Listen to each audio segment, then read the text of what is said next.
আসসালামু আলাইকুম রহমতুল্লাহি ওয়া বারাকাতুহু। দেখেন, জানোয়ারের ভিতরে যে কোনো জানোয়ারের আক্রমণ করতে গেলে যদি স্যালেন্ডার করে, তো এই জানোয়ার আর কামড় দেয় না। সাধারণত দেখেন একটা কুকুরের অনেক জিদ্দি করে কামড়াইতে গেলে ওই কুকুরটা যদি লেঞ্চুটা নিচা করে ফেলায়, তো ওই কুকুরটারে কামড় দেয় না।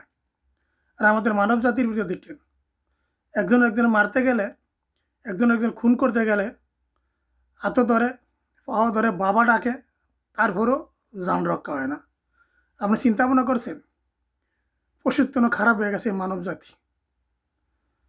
আমরা আল্লাহ সুবহানাহু ওয়া তাআলার কাছে কি জবাব দেবো? দেখেন, এই প্রতিহিংসা করে আমরা জাহান্নামের রাস্তা আমরা পাক্কা করতেছি। আল্লাহ সুবহানাহু ওয়া তাআলা আমাদের সবাইকে যেন হেফাজত করে। আমরা যেন মানুষকে ভালোবাসতে শিখি। আমরা যেন মানুষকে কদর করা শিখি। আমাদের যেন আল্লাহ সুবহানাহু ওয়া তাআলার ভয় আমাদের ভিতর থাকে। কি আর এই দুনিয়া আমাদের জন্য ক্ষণিকের জন্য?